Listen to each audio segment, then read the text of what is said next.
Bertemu kembali dalam cerita dan skuad negara memulakan kempen Piala Suzuki AFF dengan langkah kanan selepas menewaskan Kemboja 3-1 dalam perlawanan pembukaan kumpulan B di Singapura awal minggu ini. Dan ini pasti memberi keyakinan kepada skuad negara untuk menentang Laos sebentar sahaja lagi pada jam 5.30 iaitu pasukan seterusnya dalam kumpulan B sebelum bertemu dengan Vietnam dan Indonesia masing-masing pada 12 dan 19 Disember ini.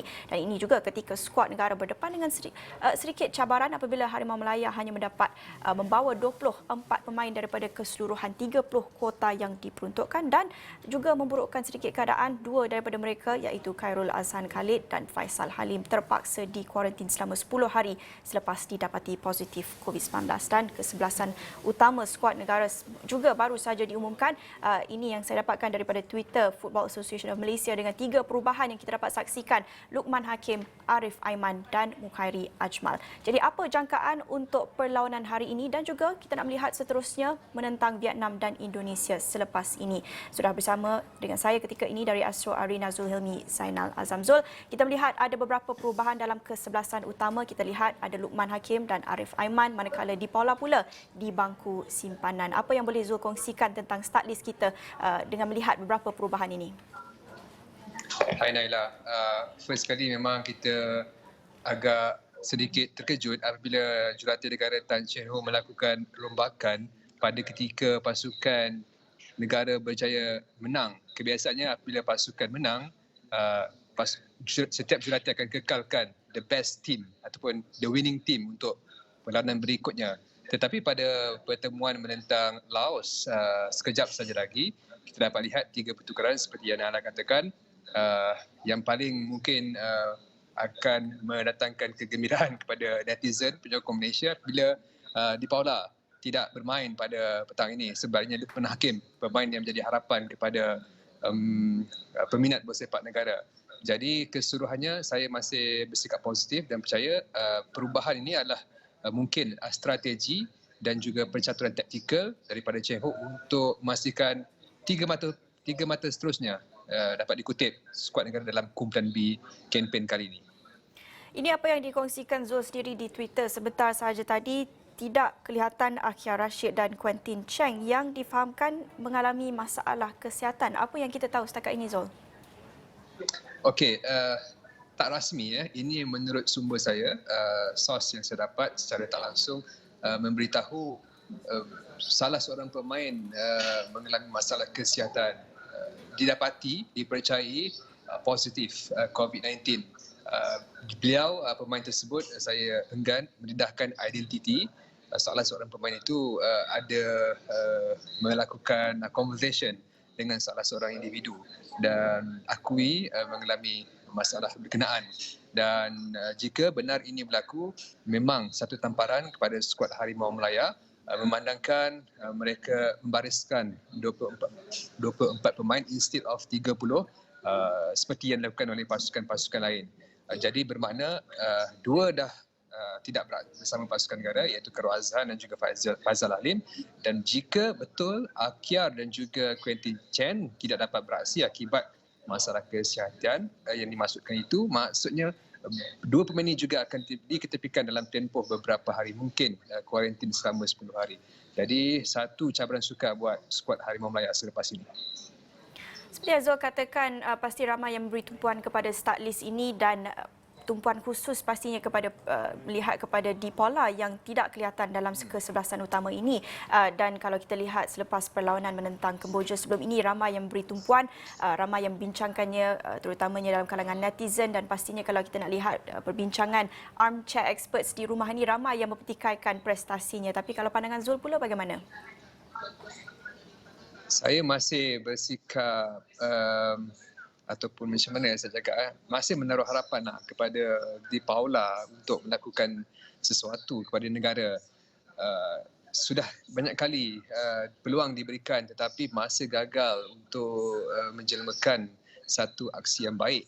Tetapi mungkin jika beliau dapat diturunkan selepas ini, pemain ini tiada pilihan selain harus menjaringkan gol. Dan berdasarkan pemerhatian saya melihat kepada keupayaan Di Paula, sebenarnya beliau boleh melakukan, dapat dilihat bersama pasukan dalam Liga Malaysia, sama ada bersama pasukan terdahulu Perak FC ataupun Kuala Lumpur City FC, di mana beliau telah muncul antara penjaring terbanyak pasukan dan antara penjaring terbanyak dalam Liga Malaysia.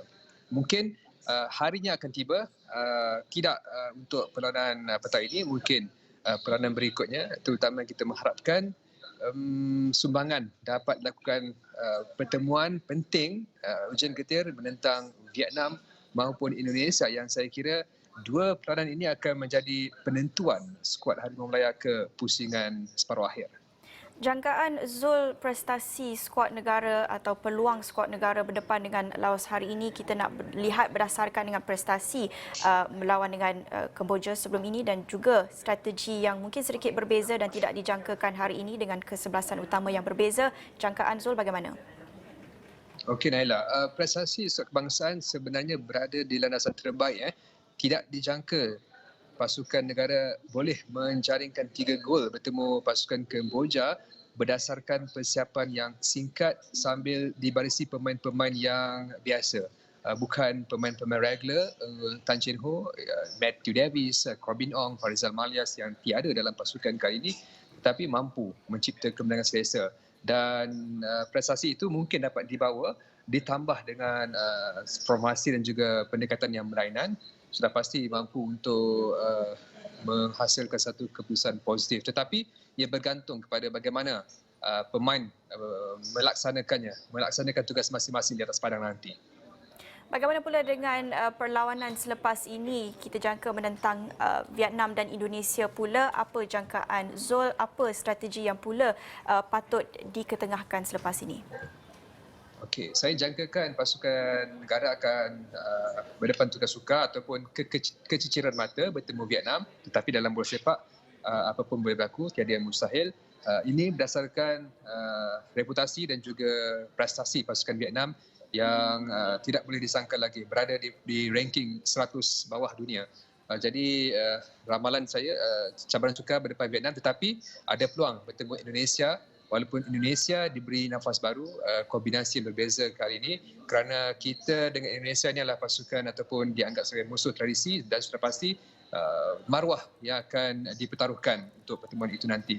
Cuma apa yang saya ingin tekankan untuk petang ini, untuk pasukan Laos juga pasukan yang bukan calang-calang, kerana pasukan ini dibarisi seorang pemain naturalisasi, iaitu Billy Ketkio, yang beraksi dalam Liga Perancis, pernah beraksi bersama bekas pemain import Pahang iaitu Dinson Wakame, dan juga bekas ataupun pemain sayap Arsenal Nicolas Pepe pada musim 2016-2017. Jadi untuk petang ini juga dijangka sengit. Masih belum disahkan secara rasmi, tetapi Zul difahamkan ada 2 lagi pemain yang mungkin berdepan dengan masalah kesihatan. Belum sah, tetapi ini satu perkara yang mungkin kita perlu ambil kira selepas ini. Kalau kita nak ambil kira, memang betul berlakunya ada masalah kesihatan, ini pastinya akan memberi kesan lebih teruk kepada skuad negara dengan sudah pun 2 pemain yang perlu kuarantin selama 10 hari, dengan kita juga tahu pasukan negara hanya dapat membawa 24 pemain daripada keseluruhan 30 kuota ini.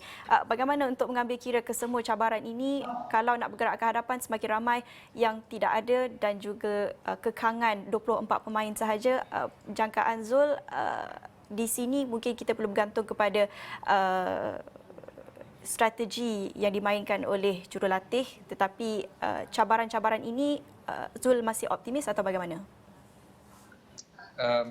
Saya bukan optimis, tapi saya mengharapkan tiada apa yang berlaku kepada pasukan negara ataupun pemain yang positif itu, jika diberi ujian PCR seterusnya didapati negatif. Di mana saya difahamkan semalam, jika menurut Tan Chin Ho dalam sidang media, apabila pemain itu melakukan ujian PCR dan didapati negatif, pemain itu terus boleh memperkuatkan pasukan, kembali perkuatkan pasukan.